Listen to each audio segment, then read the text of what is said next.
চারটা মূলনীতি আল্লাহ দিয়েছেন। মানুষ হওয়ার শর্ত চারটি। একটু আঙ্গুল তুলে দেখাই, মানুষ হওয়ার শর্ত কয়টি? খলাকাল ইনসান, তিনি মানুষ সৃষ্টি করেছেন। এখন মানুষ হতে হলে কয়টা জিনিস লাগবে? চারটি। সরকার, পলিটিক্যাল সায়েন্স, রাষ্ট্রবিজ্ঞান বলে একটা কথা আছে। রাষ্ট্রবিজ্ঞানের ভাষায় মানব সম্পদের হাতিয়ার চারটি। মানব সম্পদের হাতিয়ার, দক্ষ মানব সম্পদ তৈরির হাতিয়ার চারটি। কি কি? এক নম্বরে শিক্ষা, এক নম্বরে শিক্ষা, দুই নম্বরে স্বাস্থ্য, তিন নম্বরে নৈতিকতা, চার নম্বরে মানবতা। এগুলো আমরা কোরআন থেকে প্রমাণ করবো ইনশাআল্লাহ। কয়টা গুণ লাগবে? এই চারটা গুণ মুখস্থ করে যেতে হবে আজকে।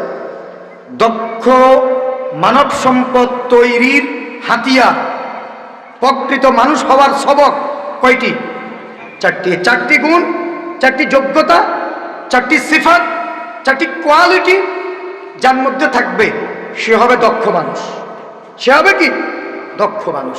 আর এই দক্ষ মানুষ পরিবারের কাজে লাগবে, সমাজের কাজে লাগবে, রাষ্ট্রেরও কাজে লাগবে। একে শুধু তখন মানুষ বলা হবে না, তখন তাকে বলা হবে মানব সম্পদ। যেটা বলি না, কি হবে? মানব সম্পদ। আর যখন এই গুণগুলো অর্জন করতে পারবে না, অর্জনগুলো তার কারো মধ্যে নাই, তখন সে মানব সম্পদ হবে না, বরং মানব নামের বোঝা হবে। মানব নামের, পরিবারের বোঝা, সমাজের বোঝা, রাষ্ট্রের বোঝা। আমরা কি হতে চাই? প্রকৃত মানুষ হতে চাই, মানব সম্পদ হতে চাই। আল্লাহ কবুল করুন, সকলে বলে আমিন। তাহলে এক নাম্বার মানব সম্পদের হাতিয়ার বলছি কয়টি? চারটি। প্রথম নাম্বার কি? শিক্ষা। শিক্ষাকে ইংরেজিতে বলে এডুকেশন। এডুকেশন আরবিতে বলে আত-তালিম। আত-তালিমু আসাসুশ শুউর। শিক্ষা জাতি মেরুদণ্ড, অথবা এটাকে বলা আত-তালিমু মাতানুল ওয়াতান। শিক্ষা জাতির মেরুদণ্ড। Education is the backbone of a nation. শিক্ষা জাতির মেরুদণ্ড। Nobody can prosper without education. শিক্ষা ছাড়া কোনো জাতি উন্নতি লাভ করতে পারে না। So the light of education necessary for our society, for our country. অতএব শিক্ষার আলো আমাদের সমাজের জন্য, আমাদের রাষ্ট্রের জন্য শিক্ষার আলো দরকার আছে না নাই? আছে। এবারে আসি এই শিক্ষার ব্যাপারে কোরআনুল কারীমের কনসেপ্ট কি, কোরআনুল কারীমের থিওরি কি। আল্লাহ সুবহানাহু ওয়া তাআলা প্রথম সবক নাজিল করেছেন, প্রথম ওহী নাজিল করেছেন কোথায়? গারে হেরাত। বিশ্বনবী মুহাম্মদুর রাসূলুল্লাহ সাল্লাল্লাহু আলাইহি ওয়াসাল্লামের উপর আল্লাহ তাআলা ওহী নাজিল করেছেন। ওহীর প্রথম শব্দটা ছিল কি? বলেন না। ওহীর প্রথম শব্দ ছিল কি? ইকরা। কে ছিল? ইকরা। বলি না, ইকরা। ইকরা মানে পড়ুন, পাঠ করুন। Read, read and read. পাঠ করুন, পড়ুন। তাহলে শিক্ষার কথা, কোরআনুল কারীমের প্রথম সবক, প্রথম বক্তব্য কি? পড়তে হবে। সুবহানাল্লাহ বলবেন না? এখনকার সরকার, আন্তর্জাতিক এই যে জাতিসংঘ সহ প্রত্যেকে বলতেছে শিক্ষা মৌলিক অধিকার, প্রত্যেককে শিখতে হবে। এরা এখন বলতেছে, আর 1450 বছর পূর্বে আমার নবীর উপর আল্লাহ তাআলা প্রথম ওহী নাজিল করলেন ইকরা। আগে শিখতে হবে, তারপরে পরের কাজ। কথা ঠিক কিনা? আগে পড়ো। কি লাগবে? পড়াটা কি নফল, মুস্তাহাব, সুন্নাত নাকি ফরজ? পড়াটা কি? আল্লাহ তাআলা বলছেন ইকরা, আর নবী বলতেছেন তলাবুল ইলমি ফরিদাতুন আলা কুল্লি মুসলিমিন ওয়া মুসলিমা। প্রত্যেক মুসলমান নরনারীর উপর ইলম অর্জন ফরজ, ফরজ, ফরজ, আবশ্যক। জোরে বলি না সুবহানাল্লাহ। ইকরা, পড়ো। ইকরার অর্থ কি? এখন কোরআনুল কারীম এর এই ইকরা, ইকরা দিয়ে শুরু হয়েছে। কোরআনুল কারীম নাজিল শুরু হয়েছে ইকরা দিয়ে। মানুষ যখন কবরস্থ করা হবে, মানুষকে কবরে গেলে মানুষকে প্রশ্ন করবে কয়টি? তিনটি। কয়টি? তিনটি। এই তিনটি প্রশ্নের কেউ যদি জবাব দিতে পারে তখন তাকে চতুর্থ আরেকটি প্রশ্ন করবে যে তুমি এই যে তিনটা জবাব দিয়েছো, এই তিন প্রশ্নের জবাব কোথায় পেয়েছো? তখন সে বলবে ইন্নী ক্বরাআতুল কুরআনাল কারীম, আমি কুরআনুল কারীম তেলাওয়াত করেছি। ক্বরাআতু, তাহলে কেরাতের কথা কবরেও আছে না নাই? পড়ার কথা কবরে আছে না নাই? আছে। এবারে কবর থেকে হাসরে আসি। হাসরে আল্লাহ সুবহানাহু ওয়া তাআলা বান্দার হাতে আমলনামাটি দিয়ে একটা কথা বলবেন, কি? ইকরা কিতাবাক, ইকরা কিতাবাকা কাফা বিনাফসিকাল ইয়াওমা আলাইকা হাসিবা। আল্লাহু আকবার। পড়ো, তুমি পড়ো, তোমার আমলনামাটা পড়ো, তোমার হিসাবের জন্য আজকে তুমি যথেষ্ট। তাহলে হাসরের ময়দানেও এই ইকরা আছে না নাই? আছে কি না? আর কোথায় আছে? বান্দাকে আল্লাহ তাআলা যখন জান্নাত অ্যালটমেন্ট দিবে, জান্নাতের টাওয়ার যেদিন বরাদ্দ দিবেন, প্রত্যেক জান্নাতীর জন্য এক একটা টাওয়ার হবে ৬৬৬৬ তলা বিশিষ্ট। সুবহানাল্লাহ। কোরআনুল কারীমের আয়াত যত, টাওয়ারের তলাও কি তত। এই ৬৬৬৬ তলা বিশিষ্ট টাওয়ার দেওয়ার পরে আল্লাহ তাআলা আরেকটা কথা বলবেন, কি? ইকরা ওয়ারতাকি ওয়ারাত্তিল কামা কুনতা তুরাত্তিলু বিদ-দুনিয়া ফাইন্না মানজিলাকা ইনদা আখির আয়াতান তাকরাউহা। আল্লাহু আকবার। আল্লাহ বলবেন পড়ো। জান্নাতে গেলেও কি বলবে? পড়ো, পড়তে থাকো, উঠতে থাকো। যত আয়াত তুমি পড়তে পারবে তত তলায় গিয়ে তোমার বাসস্থান হবে। জোরে বলি না সুবহানাল্লাহ।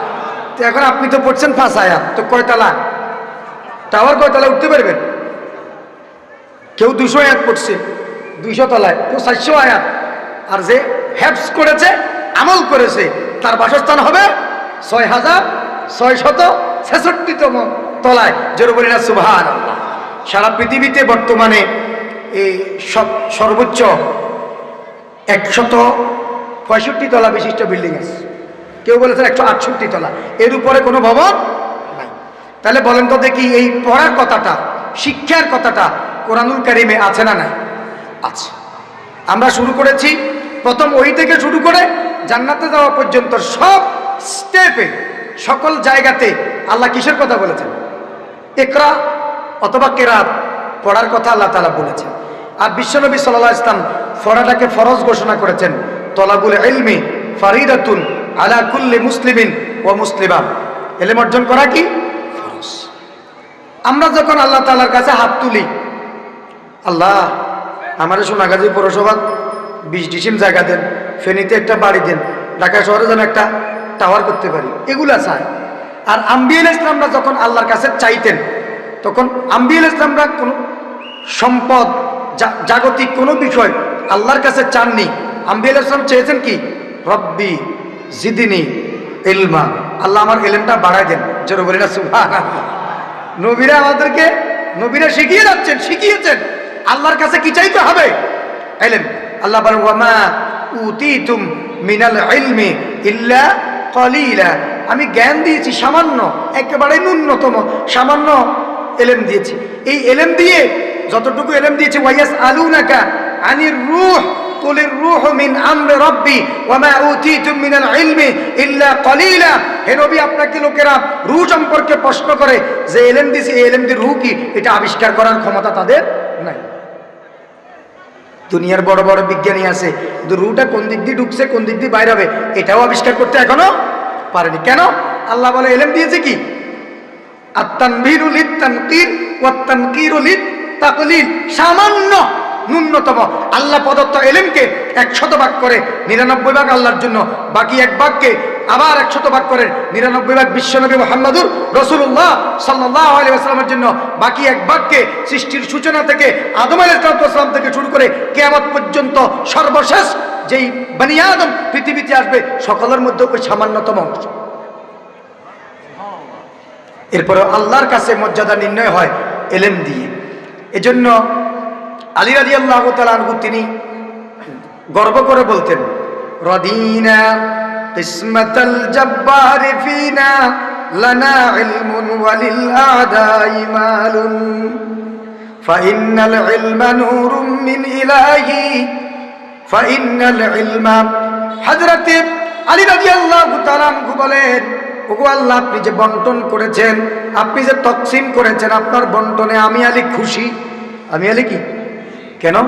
আপনি আমাকে দিয়েছেন এলেম, আর আমার শত্রু বাকিদেরকে দিয়েছেন কি? জাগতিক সম্পদ। রসুল আলীর কাছে বিয়ে দিয়েছেন কি দেখে? রসুলের মেয়েকে বিয়ে দিয়েছেন কি দেখে? এলেম। ইন্টারভিউ চলতেছে মসজিদে নববীতে, তো লোকজন আসছে, প্রার্থীরা আসছে, তো বলতেছে, আচ্ছা আপনি কি 1 মিনিটে কোরআন 30 পারা কোরআন মুখস্থ বলতে পারবেন? কোন আমি পারবো না। ঠিক আছে, ঘাটাও। আপনি পারবেন না? ঠিক আছে, আসতে পারেন। আপনি পারবেন না? আলীর যখন শেষ, আলী আপনি কি পারবেন 1 মিনিটে 30 পারা কোরআন তেলাওয়াত করতে? কয় হ্যাঁ আমি পারবো। তো করেন। আলীর যখন আউযুবিল্লাহ বিসমিল্লাহ পড়ে বলতেছে, কুল হুয়াল্লাহু আহাদ আল্লাহুস সামাদ লাম ইয়ালিদ ওয়া লাম ইউলাদ ওয়া লাম ইয়াকুল লাহু কুফুয়ান আহাদ। 1 মিনিটে 3 বার পড়ে বলছেন। 3 বার কুল হুয়াল্লাহ শরীফ পড়লে 1 কদম কোরআন তেলাওয়াত। সুবহানাল্লাহ বলি না? এলেম আছে না নাই? তাহলে নবী কিসের মর্যাদা দিয়েছেন? এলেমের মর্যাদা দিয়েছেন। হযরতে মুআজ বিন জাবাল রাদিয়াল্লাহু তাআলা আনহু বয়স 14 বছর, কোন বর্ণনায় আছে 17 বছর।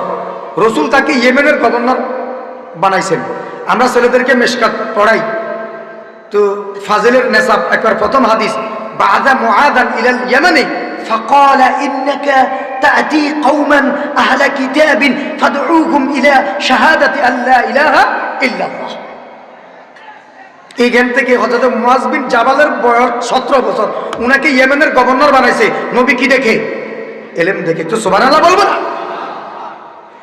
সমস্ত আম্বিয়া আলাইহিস সালাতু ওয়াস সালামকে আল্লাহ তাআলা স্পেশাল এলেম দিয়েছেন। যেমন আদম আলাইহিস সালাতু ওয়াস সালামের এলেম কৃষির জ্ঞান তার কাছে বেশি, নূহ আলাইহিস সালাম জাহাজ শিল্পের জ্ঞান, দাউদ আলাইহিস সালামের লৌহ শিল্পের জ্ঞান, মূসা আলাইহিস সালামের ভাষার জ্ঞান, সুলাইমান আলাইহিস সালামের রাজ্য শাসনের জ্ঞান, শুআয়ব আলাইহিস সালামের ডেইরি খামার, আপনার পশুর খামার, হযরতে ঈসা আলাইহিস সালামের চিকিৎসার জ্ঞান, হযরত জাকারিয়া আলাইহিস সালামের গাছের টিম্বা সমিল এটার জ্ঞান।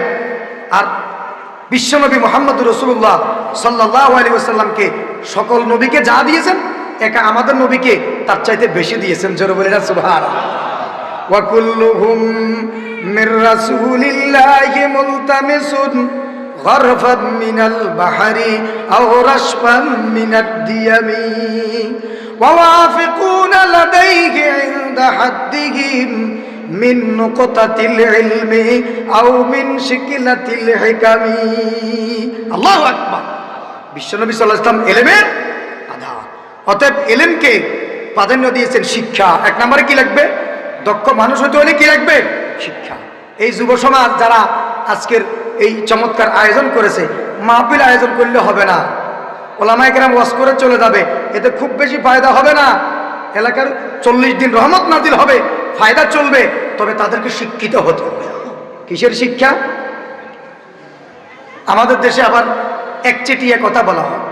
আল্লাহ প্রথম যে ওহী দিয়েছেন, ইকরা বিসমি রাব্বিকাল্লাযী খলাক খলাকাল ইনসানা মিন আলাক ইকরা ওয়া রাব্বুকাল আকরাম আল্লাযী আল্লামা বিল কলম আল্লামাল ইনসানা মা লাম ইয়ালাম। এখানে 3 রকমের এলেমের কথা বলা হয়েছে। সুবহানাল্লাহ বলি না?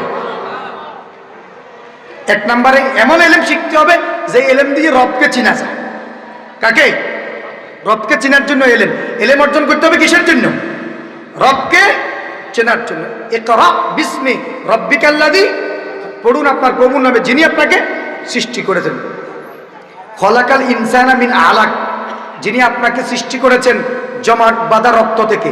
এখন এই রক্ত সম্পর্কে যদি বুঝতে হয়, রক্তের কণিকা, রক্তের মূল, রক্তের আরো যে অনেকগুলো বিষয় আছে, এটা শিখতে হলে সায়েন্স লাগবে। কি লাগবে? তাহলে বিজ্ঞান শিখতে হবে কিনা? তারপর আরেক পরবর্তীতে আল্লামা বিল কলম, কলমের শিক্ষা, হাতে কলমের শিক্ষা, তার মানে টেকনিক্যাল শিক্ষা। তারপর আল্লামাল ইনসানা মা লাম ইয়ালাম, এটা হচ্ছে থিওরিটিক্যাল শিক্ষা, তাত্ত্বিক শিক্ষা। তাহলে প্র্যাকটিক্যাল শিক্ষা লাগবে, তাত্ত্বিক শিক্ষা লাগবে, বিজ্ঞানের শিক্ষা লাগবে। সকল শিক্ষাকে একীভূত করলে তখন এই সব কিছুর কম্বিনেশনে ইকরা বিসমি রাব্বিকাল্লাযী খলাক হবে, আল্লাহকে চেনা যাবে। কথা কি বুঝাতে পেরেছি? কয় রকমের না শুধু, আর এই সব কিছু যতগুলোর কথা বলেছি, টেকনিক্যাল শিক্ষা, বিজ্ঞানের শিক্ষা, থিওরিটিক্যাল শিক্ষা, এই সব শিক্ষার মাদ্দা আর মার্কাজ হলো কোরআনুল কারীম। The holy Quran is the source of all kind of knowledge. সকল জ্ঞানের উৎস হলো কোরআনুল কারীম। আমার কাছে এখন সময় নাই, মানে কোরআনুল কারীমের ভিতরে যে সকল এলেম আছে এটা আমি বুঝাইতাম। বিজ্ঞানীরা একসময় বলতো ও অণু অণু আর ভাঙা যায় না। অণু বুঝেননি আপনারা?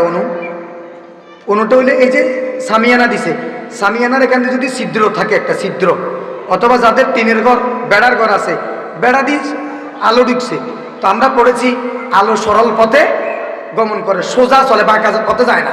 তো সরল পথে সোজা যে গেছে, আলোর ভিতরে কিছু ধূলিকণা উঠতে দেখা যায় না। এই উড়ন্ত ধূলিকণাকে 70,000 ভাগ করলে ক্ষুদ্র যে কণা, এটাকে বলা হয় অণু। এটাকে বলা হয় কি? অণু ভাঙা যায় না। কিছুদিন পরে বলতেছে না, ওই অণুকে ভাঙলে আবার 70,000 ভাগ করলে ক্ষুদ্রাতি ক্ষুদ্র যে কণা, ওইটাকে বলা হয় পরমাণু। আর কিচ্ছু পাওয়া যায় না। আরো কিছুদিন পরে বলতেছে পরমাণু ভাঙলে ইলেকট্রন পাওয়া যায়, ইলেকট্রন ভাঙলে প্রোটন পাওয়া যায়, প্রোটন ভাঙলে নিউট্রন পাওয়া যায়। এরাই এখন গত 200 বছরে বলতেছে আর কি।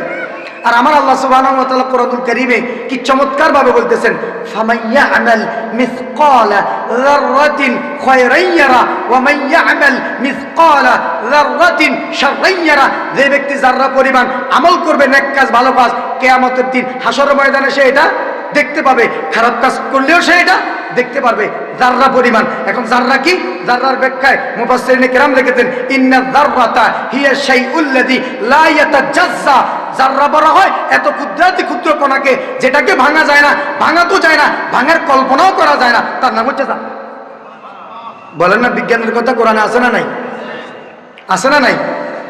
এখন মত প্রকাশের স্বাধীনতা, নতুন স্বাধীনতা, নতুন দেশ, নতুন বাংলাদেশ যে বলতেছি আমরা, এই স্বাধীনতার কথা কোরআনে আছে না নাই? কিরকম? আল্লাহ তাআলা ইব্রাহিম আলাইহিস সালাম আল্লাহ তাআলাকে বলতেছেন, রব্বি আরিনি কাইফা তুহয়িল মাউতা। আল্লাহ, আপনি মানুষকে কিভাবে জীবিত করবেন? মানুষ মরে গেলে কিভাবে জীবিত? আল্লাহ বলেন, আওয়ালাম তুমিন, ইব্রাহিম তুমি বিশ্বাস করো না আমি যে পারবো? ক্বালা বালা, অবশ্যই আমি বিশ্বাস করি, ওয়ালাকিন লিয়াতমাইন্না কলবি, তবে আমার মেন্টালি স্যাটিসফ্যাকশনের জন্য, আন্তরিক প্রশান্তির জন্য এলেম কয়েক প্রকার, এলমুল ইয়াকিন, আইনুল ইয়াকিন, হাক্কুল ইয়াকিন। আমি যদি নিজের চোখে দেখি এলমুল ইয়াকিনের চাইতো আইনুল ইয়াকিনটা আর একটু চাঙ্গা হবে। এজন্য আপনি যদি আমাকে দেখান, তো আল্লাহ তাআলা বলতেছে ঠিক আছে, 4 রকমের পাখি নাও, এগুলোকে পোষ বানাও, পোষ বানানোর পরে জবে করো। সবগুলোকে জবে করছে টুকরা টুকরা। ফাসুর হুন্না ইলা জাবাল, পাহাড়ে পাহাড়ে ছিটাও, ছিটাইছে। ফাদহু হুন্না, একটা একটা নাম ধরে ডাক দাও। ডাক দেওয়ার পরে একদিক থেকে ঠোঁট, একদিক থেকে পা, একদিক থেকে পালক একত্রিত হয়ে আস্ত একটা হাঁস। সুবহানাল্লাহ বলেন না? আল্লাহ কাদা আলী। এইভাবে মানুষ মরে পৌঁছে গেলে মাটির সাথে একাকার হয়ে যাওয়ার পরে আবুল কাসেম শুধু বলবো, সাথে সাথে সে দাঁড়িয়ে যাবে, দাঁড়িয়ে যাবে, কোন ফায়াকুন হয়ে যাবে। কথা ঠিক কিনা? এখন বলতেছি আল্লাহ তাআলা ইব্রাহিমকে, এই ইব্রাহিম চুপ, আমি পারি, এই কথার উপর আর কোনো কথা চলবে? আল্লাহ কি বলছেন? নাল্লা করে দেখাইছেন। এখান থেকে বোঝা যায় মত প্রকাশের স্বাধীনতা শিখাইছেন কে? একটু জোরে বলি না কে? দর্শন শাস্ত্র আল্লাহ তাআলা কোরআনে বলে দিয়েছেন, ইলামু আন্নামাল হায়াতুদ দুনিয়া লাইবুন ওয়া লাহবুন ওয়া যিনাতুন ওয়া তাফাখুরুন বাইনাকুম ওয়া তাকাসুরুন ফিল আমওয়ালি ওয়াল আওলাদ। এক আয়াতে পুরো মানব জীবন এক আয়াতে আল্লাহ বলে দিয়েছেন। মানুষের জীবন খেলতামাশা, খেলনা, এগুলো দেখে দেখে ছোট্ট বাচ্চা হাসে। কিছুদিন পরে এত হাত ঘুরায়, tennis ball, football, cricket ball লাগবে, আগে ওই কাগজের ফুলে তার হবে না। আরো কিছুদিন পরে ওয়াজিনা, তার সৌন্দর্য, মেয়ে দেখলে ভালো লাগে, মেয়ের ছেলে দেখলে ভালো লাগে, এটার পরে তারা বিয়ে শাদী করে দিছে, এখন সে অহংকার করে, আর 2 ছেলে হয়েছে আল্লাহর রহমতে, একটা ডিসি আর একটা এসপি, যা খোলা চাওয়া মালটাল কামাল আছে, এখন সারিকানি জায়গাও কিনে এলেছি, পৌরসভাতে বাড়ি করিয়ে এলেছি, অহংকার করে কি করে না? আল্লাহকে আল্লাহাকুমুত তাকাতুরু হাত্তা যুরতুমুল মাকাবির, অহংকার করতে করতে বুক করার সুযোগ নাই, আসো কবরে ঢুকো। কথা ঠিক নাকি বেটি? এক আয়াতে পুরা মানব জীবন বর্ণনা করছেন। এটার নাম হলো ফিলোসফি, ফালসাফা, দর্শন। কোরআনে আছে না? না। তাহলে the holy Quran is a source of all kind of knowledge. কোরআনুল কারীম হচ্ছে সকল জ্ঞান বিজ্ঞানের উৎস। আর এই এলেমটা হচ্ছে দক্ষ মানব সম্পদের প্রথম হাতিয়ার। আপনি মানুষ যদি হতে হয়, মানুষ হওয়ার প্রথম শর্ত কি? এলেম লাগবে। কি লাগবে? 2 নাম্বার স্বাস্থ্য। 2 নাম্বার স্বাস্থ্য। স্বাস্থ্য, দ্য হেলথ ইজ ওয়েলথ। স্বাস্থ্যই সম্পদ। আসিহাতু সারওয়াতুন। স্বাস্থ্যই কি? The health is root of all kind of happiness. স্বাস্থ্য সকল সুখের মূল। এখন স্বাস্থ্য ভালো হওয়ার জন্য কোরআনুল কারীমে আল্লাহ তাআলা কি চমৎকার ভাবে বলছেন, স্বাস্থ্যটা কার দেয়া? একটু জোরে বলি না রে ভাই? স্বাস্থ্য কার দেয়া? এই জন্য মরণোত্তর চক্ষু দান, মরণোত্তর কিডনি দান, মরণোত্তর কলিজা দান, এগুলো নিষেধ। এগুলোকে তুমি বানাইছ? দান করতেছ কাকে? এগুলো দিয়েছেন কে? এগুলোর মালিক কে? তার কথা মতো এগুলো কি করতে হবে? ব্যবহার। আল্লাহ বলেন ওয়ালা তুলকু বিআইদিকুম ইলা তাহলুকা, তোমরা তোমাদের নিজেদেরকে ধ্বংসের দিকে ঠেলে দিও না। তো এখন যেই কাজগুলো করলে ধ্বংস আসে, এই কাজগুলো কি? নিষেধ। এগুলো কি? যেমন মদ, জুয়া, হারাম, আরো যে সকল বিষয়গুলো আছে। ইন্নামাল খামরু ওয়াল মাইসিরু ওয়াল আনসাবু ওয়াল আজলামু রিজসুম মিন আমালি শাইতান ফাজতানিবুহু লাআল্লাকুম তুফলিহুন। আল্লাহ বলেন মদ, জুয়া, তারপর ভাগ্য নির্ধারণের লিড, তীর, তারপর ইত্যাদি ইত্যাদি, এগুলো হারাম। যদি সফল হতে চাও এগুলো ছেড়ে দাও, এগুলো ত্যাগ করো। কার কথা? মদটা সকল অন্যায়ের মাথা। মদ কি? সকল গুনাহের, সকল পাপের, সকল অন্যায়ের মূল হলো কি? মদ। বলে হুজুর এটা কিভাবে? যেই পরিবারে একজন মাদকাসক্ত, ওই পরিবার বলতে পারবে তার কি অবস্থা। আর সকল অন্যায়ের মূল কেন বলেছি? এই আয়াতটা, যে আয়াতটা আমি আপনাদের সামনে পড়েছি, ইন্নামাল খামরু ওয়াল মাইসির ওয়াল আনসাব ওয়াল আজলাম রিজসুম মিন আমালি শাইতান ফাজতানিবুহু লাআল্লাকুম তুফলিহুন। আল্লামা সাবুনি রাহিমাহুল্লাহ আলাইহি উনার কিতাব সফওয়াতুত তাফাসিরের ভিতরে এই আয়াতের ব্যাখ্যা লিখছেন। আল্লাহর এক বুজুর্গ ওলি এই পথ দিয়ে আসা যাওয়া করতেন। ওখানে এক সুন্দরী নারী হুজুরের প্রতি আসক্ত হয়েছে। ফানি পড়ার নাম দি হুজুরকে বাসা ডেকে নিই, দরজার হুক লাগায় বলতেছে, হুজুর ফানি পড়ার উদ্দেশ্য নয়, আপনাকে আমার খুব পছন্দ হয়েছে, আপনি আমার কামনা বাসনা চারিতার্থ করতে হবে। আল্লাহর ওলি বলতেছে নাউজুবিল্লাহি মিন যালিক, এটা গুনাহ পাপের কাজ, আমি এই কাজ করব না, এটা হারাম, এটা করবেন, এটা আল্লাহর নিষেধ। বলে আচ্ছা ঠিক আছে, এটা আপনি গুনাহ মনে করতেছেন, খারাপ কাজ করবেন না, তাহলে ধরেন এই তরবারি ছুরি একটা দিলাম, বিছানাতে ছোট বাচ্চা একটা আছে, এটারে আপনি জবে করবেন। তো মানুষ হত্যা এটা মহাপাপ। মান কাতালা নাফসান বিগাইরি নাফসিন আও ফাসাদিন ফিল আরদ ফাকান্নামা কাতালান নাসা জামিয়া। বা আরো আছে, ইচ্ছাকৃত হত্যা করলে আরো বক্তব্য আছে। আমি মানুষ হত্যা করতে, আচ্ছা বুঝলাম, এটাও করবেন না। তো আরেকটা কাজ আছে, ধরেন এক বোতল মদ আছে, মদটা খাবেন, তাহলে আপনার ছুটি, মদটা পান করবেন। তো হুজুর মনে করছে মদটা স্বাভাবিক, মদ আটকে যেহেতু গেছি একটু মদ পান করে নি, বাইর হলে ভালো করে ব্রাশ টাশ মেসওয়াক করবো, একটু আতর ব্যবহার করলে মোটামুটি দুর্গন্ধটা চলে যাবে। যেই মদটা পান করেছেন, মদ পানের সাথে সাথে মস্তিষ্কের বিকৃতি চলে এসেছে। মস্তিষ্কের বিকৃতি আসার পরে এবারে ছুরি নিয়ে বাচ্চাটাকে কি করে দিছেন? জবে করে দিছেন। মহিলাটা উলঙ্গ অবস্থায় তাকে পেয়ে তার সাথে জেনার কাজটাও করেছেন। আগে একটাও করেননি, মদ পানের পরে সব কয়টা অপরাধ করেছেন। এই জন্য মদটা হচ্ছে রাসুজ জুনুব, সকল পাপের মাথা, সকল পাপের মূল। অতএব এই মদ, এই মাদক জাতীয় জিনিস ইত্যাদি স্বাস্থ্যের জন্য ক্ষতিকর জিনিসগুলোকে কোরআনুল কারীমে আল্লাহ কি ঘোষণা দিয়েছেন? হারাম। অতএব স্বাস্থ্য সকল সুখের মূল। দক্ষ মানব সম্পদ হতে হলে স্বাস্থ্য কি রাখতে হবে? ভালো রাখতে হবে। এটা ভালো রাখার জন্য আল্লাহ কতগুলো ফর্মুলা দিয়েছেন, তার মধ্যে মানে ওয়ান অফ দ্যাম ফাস্টিং, রোজা। স্বাস্থ্য ভালো রাখার জন্য কি সামনে কি আসতেছে? রোজা। মানুষের শরীরে অ্যামাইনো অ্যাসিড আছে, 1 বছরের জন্য আল্লাহ অ্যামাইনো অ্যাসিড দেন। 1 বছরের ভিতরে অ্যামাইনো অ্যাসিড যদি খরচ করতে না পারে, এটা শরীরের ভিতরে ক্যান্সার সহ, ডায়াবেটিস সহ অনেক রোগের উৎপত্তি করে। তো এখন অ্যামাইনো অ্যাসিড কীভাবে খরচ করতে হবে? প্রত্যেক দিন আপনাকে যে ক্যালোরি খরচ করতে হবে, মাঠে কাজ করতে হবে, ঘাম ঝরাতে হবে। এটা কয়জনে করে? কয়জনে করে? বিজ্ঞানীরা দেখলো না এটার একটা চমৎকার আল্লাহ তাআলা আবার মানুষ সুস্থ রাখার জন্য ফর্মুলা দিয়ে দিয়েছেন। কেউ যদি 1 দিন রোজা রাখে, 10 দিনের অ্যামাইনো অ্যাসিড খরচ হয়ে যায়। সুবহানাল্লাহ বলবেন না? 1 দিনে 10 দিনের অ্যামাইনো অ্যাসিড, তো 30 দিন রোজা রাখলে 300 দিনের অ্যামাইনো অ্যাসিড। বলে হুজুর 1 বছর তো হয় নাই। ওই যে শাওয়াল মাসে 6 রোজা, 6 রোজায় 60 দিন, তাহলে টোটাল কত? কেউ যদি রোজা রাখে সুম্মাত বা শাওয়ালের 6 রোজা যদি রাখে, ফাকান্নামা সামাদ দাহরু কুল্লু, তাহলে সে যেন সারা বছর কি রেখেছে? রোজা রেখেছে।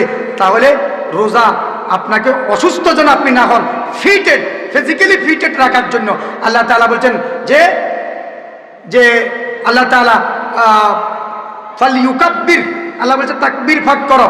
এরপরে আল্লাহ কৃতজ্ঞতা পোষণ করো যে রমজানের মতো নিয়ামত আল্লাহ তোমাকে দান করছেন। জোরে বলি না সুবহানাল্লাহ। তাহলে প্রথম পয়েন্ট কি গেল? শিক্ষা। দ্বিতীয় পয়েন্ট স্বাস্থ্য। 3 নাম্বার হচ্ছে নৈতিকতা। হায়াত শেষ হয়ে আসতেছে, এই জন্য তাড়াতাড়ি করতেছি। 3 নাম্বারে কি? নৈতিকতা। নৈতিকতাটা হচ্ছে সবচাইতে বড় বিষয়। নৈতিকতার অনেকগুলো পয়েন্ট আছে। কোরআনুল কারীমে আল্লাহ তাআলা বলেছেন নৈতিকতার প্রথম ধাপ সত্যবাদী হও। কি হও? বিশ্বনবী সাল্লাল্লাহু আলাইহি ওয়াসাল্লামের জীবনে কখনো কোথাও প্যাঁচে পড়ে স্বাভাবিকভাবে অনিচ্ছাবশত একটা মিথ্যা বলেছে, এরকম কোনো রেকর্ড আছে? একটু জোরে বলি না, আছে? তো আমরা ওই নবীর উম্মত হয়ে মিথ্যা কিভাবে বলি? আল্লাহ হাবিব সাল্লাল্লাহু আলাইহি ওয়াসাল্লাম সত্য কথা বলেছেন, মিথ্যা বলতে নিষেধ করেছেন। as-sidqu yunji wal kizbu yuhlik, সত্য মানুষকে মুক্তি দেয়, মিথ্যা মানুষকে ধ্বংস করে। আমার এক ছাত্র লিখছে, আর এটা আসছে, হাসায় বাসায় মিথ্যায় নাসায়। অনুবাদ করছে এতে কি? হাসায় বাসায় মিথ্যায় নাসায়। ও এখন এক জায়গার লেকচারার, তো আমি তারে 2 এ 2 দিয়ে দিয়েছি। এটা নোয়াখালী ভাষায় ট্রান্সলেট তর্জমা হয়ে গেছে, হয় নাই? as-sidqu yunji wal kizbu yuhlik, হয়ে গেছে। আর রাসূল বলেন as-sidqu yahdi ilal birri wal birra yahdi ilal jannah, সত্য মানুষকে বীর পুণ্যের দিকে নিয়ে যায়, পুণ্য মানুষকে জান্নাতে নিয়ে যায়। জোরে বলি না সুবহানাল্লাহ। ওয়াল কিযবু ইয়াহদি ইলাল ফুজুর, মিথ্যা মানুষকে পাপের দিকে নিয়ে যায়। ওয়াল ফুজুর ইয়াহদি ইলান নার, আর পাপ মানুষকে জাহান্নামের দিকে নিয়ে যায়। কোথায় নিয়ে যায়? জাহান্নামের দিকে। এক, তাহলে সত্য বলতে হবে, মিথ্যা বলা যাবে না। অন্যায় অপরাধ ইত্যাদি সমাজে মানুষ যেহেতু আছে, অন্যায় অপরাধ কিছু না কিছু হবে। এক্ষেত্রে অহংকার করা যাবে না, জিদ ধরা যাবে না, ক্ষমা করে দিতে হবে। ক্ষমার মানসিকতা লাগবে। আমরা তো এখন সামান্য কোনো বিষয় প্রতিশোধ পরায়ণ হয়ে যায়। এই 10 বছরের এতদিন অপেক্ষায় ছিলাম, শুধু এই দিনের অপেক্ষায় ছিলাম, বলে কি বলে না? 16 বছর 17 বছর কষ্ট দিছ তো, এইটার অপেক্ষায় ছিলাম। মানে এটা লালন করতেছে, আজীব, এটা কি করতেছে? আর আমার নবী কি এরকম ছিলেন? আমার নবী কি এরকম ছিলেন? নবীকে গালি দিয়েছে, হত্যার হুমকি দিয়েছে কাব বিন জুহাইর নবীকে হত্যা করবে, নবীর বিরুদ্ধে কুচ্ছা রটনা করেছে, গালি দিয়েছে, অপবাদ দিয়েছে। আল্লাহর হাবিব সাল্লাল্লাহু আলাইহি ওয়াসাল্লাম হযরতে হাসান বিন সাবিতকে বলতেছে, হাসান তুমি আমার পক্ষ থেকে জবাব দিয়ে যাও। তো হাসান জবাব দিচ্ছেন, হাজাউতা মুহাম্মাদান ফাআজাবতু আনহু ওয়া ইনদাল্লাহি ফি যালিকাল জাযাউ আতাহাজু ওয়া লাস্তা লাহু বিকুফুইন ফাখাইরুকুমা লিশাররিকুমাল ফিদাউ। এই মুহাম্মদ সাল্লাল্লাহু আলাইহি ওয়াসাল্লামকে গালি দিচ্ছ? আলা আবলিগ আবা সুফিয়ান আন্নি মুগালগালাতান ফাকাদ বারিহাল খাফাউ। কবিতা বলে নবীর পক্ষ থেকে কি দিয়েছেন? জবাব দিয়েছেন। পরবর্তীতে না দেখা গেল তার আচরণ আরো খারাপ। রাসূল বলেন ফাকতুলুহু হাইযু ওয়াজাদতুমুহু, যেখানেই পাবে তাকে কি করবে? কতল করবে। ও কি করছে? পর্দা একটা লাগাই, বোরকা পরি, ছদ্মবেশে নবীর কাছে এসে বলতেছে, ইয়া রাসূলুল্লাহ, আপনি তো দয়ার আদার, মায়ার আদার, আচ্ছা কাব বিন জুহাইর যদি আপনার কাছে ক্ষমা চায়, মাপ চায়, আপনি কি মাফ করবেন? তার কি তওবার সুযোগ আছে? সে যদি মাপ চায়, তওবা করে, ইন্না ইসলামা ইয়াহদিমু মা কানা ক্বাবলা, সে যদি তওবা করে, ইসলাম কবুল করে, তার আগের সব গুনাহ অপরাধ কি মাপ, অবশ্যই মাপ। এমনি করে মুখের উপর থেকে যখন পর্দাটা তুলছে, নবী দেখতেছেন এই তো কাব বিন জুহাইর। সুবহানাল্লাহ বলেন না? যা কাব, তোমাকে কি করেছি? মাফ করে দিই। সুবহানাল্লাহ বলবেন না?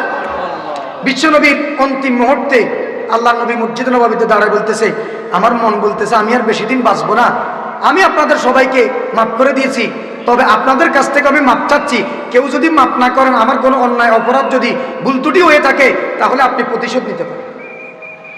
নবী প্রতিশোধের কি দিলেন? হযরত আবু ওয়াক্কাস রাদিয়াল্লাহু তাআলা দাঁড়ায় বলতেছেন, হুজুর আমি প্রতিশোধ নেব, আমি মাফ করবো না। সাহাবায়ে কেরাম উনার উপর ক্ষিপ্ত হয়ে গেছেন, এই নবীর সাথে কি আচরণ করতেছ? কয় না। রাসূল বলতেছেন, না, তাকে আসতে দাও, প্রতিশোধ নেওয়ার সুযোগ দাও। তো উনি কাছাকাছি এসে বলতেছেন, হুজুর আমার প্রতিশোধটা হচ্ছে জিহাদের ময়দানে আপনি সব সোজা করতে গিয়ে হাতে লাঠি একটা ছিল, আপনি লাঠি দিয়ে আমার পেটে কি করছেন? আঘাত করেছেন। আজকে আমি আপনার পেটে আঘাত করব। তো রাসূল বলে, করো। না, ওই দিন কিন্তু আপনার শরীরে কোনো কাপড় ছিল না, আজকে আপনার শরীরে কাপড় থাকবে। আমার শরীরে কাপড় ছিল না, আপনি যেদিন আঘাত করেছেন, আপনার শরীরে কাপড় থাকলে সেম সেম হবে না, আপনি কাপড়। সাহাবায়ে কেরাম তো তাকে ধরার জন্য, রাসূল বলতেছে, কি থামো, তাকে সুযোগ দাও। আল্লাহ নবী শরীর থেকে কাপড় মোবারক, জাসাদ মোবারক দেখে ও আসলে প্রতিশোধ না, বিশ্বনবীর ঘাড়ের এই জায়গায় মাহারে নবুয়ত ছিল, এটার উপর হুমড়ি খেয়ে পেড়ে চুমা দিয়ে বলতেছেন, ইয়া রাসূলুল্লাহ আমাকে মাফ করে দেন, আসলে প্রতিশোধ নেওয়ার উদ্দেশ্য নয়, মাহারে নবুয়ত দেখাটা আমার উদ্দেশ্য ছিল। সাহাবায়ে কেরাম বলেন, ফারিহাতু ফারহান, আমরা এত বেশি খুশি হয়েছি, ও আবু ওয়াক্কাস তুমি যদি এই কৌশলটা না করতা, তাহলে আমরা তো নবীর মাহারে নবুয়ত দেখার আমাদের সুযোগ হতো না। তাহলে নবী ক্ষমা করেছেন, ক্ষমা চেয়েছেন। নৈতিকতা আরো অনেকগুলো বিষয় আছে, যে সদা সর্বদা একটা কথা মনে রাখতে হবে, আমাদের প্রত্যেকটি কাজ কেউ না দেখুক, কে দেখতেছেন? একটু জোরে বলি, কে? আব্দুল্লাহ ইবনে ওমর রাদিয়াল্লাহু তাআলা আনহু, তিনি মরুভূমির এক পাশ দিয়ে হেঁটে যাচ্ছেন, বেড়া বকরির আওয়াজ শুনে ওখানে গেছেন, দেখলো দেখি রাখাল একটা জিমা, এই একটা বকরি বিক্রি করো না, একটা আল্লাহর রাস্তে দাও। তো কি জন্য? কয় দুধ খাবো, আমি অভুক্ত দুধ থেকে এসছি। কয় আমার মালিক গুনে গুনে দে, গুনে গুনে আমার থেকে বুঝে নে, আমি দিতে পারতাম না। তাহলে কিছু ফুলুস ল, অল্প টাকা দিই, তোমারও লাভ, অল্প হইলে এটা তুমি পাইছিলা, আর অল্প টাকা আমি পাইলাম, আমি এটা জবে করে খাবো, আগে দুধ খাবো, দাও। তো বলতেছে, না, এটা দেয়া যাবে না। কেন? এই গভীর রাতে সকল মরুভূমির সকল মানুষ ঘুমিয়ে গেছে, আপনি জাগ্রত, আমিও জাগ্রত, আপনার আর আমার চোখের মাঝখানে আরেকটা চোখ আছে, লা তাখুযুহু সিনাতু ওয়ালা নাও, যে চোখের তন্দ্রাও আছে না, ঘুম তো দূরের কথা, আমার আল্লাহ, ফাআইনাল্লাহ, আমার ওই আল্লাহ কোথায়, তিনি কি দেখবেন না? আল্লাহু আকবার। হযরত আব্দুল্লাহ ইবনে ওমর আশ্চর্য হয়ে বলতেছে, মরুভূমির এই প্রান্তে এক কর্নারে একজন রাখালের এই ঈমান, এই নৈতিকতা তার মধ্যে, তার মালিকের প্রতি তার এরকম আনুগত্য, তার বকরিগুলোকে কিভাবে সেভ করতেছে, আমি একটু টেস্ট করার জন্য এসেছি, তুমি আসো পরের দিন মদিনায় আসো, তোমাকে আমি গভর্নর বানাবো। জোরে বলি না সুবহানাল্লাহ। নৈতিকতা লাগবে আমাদের, সব কিছু কেউ না দেখুক, কে দেখছেন?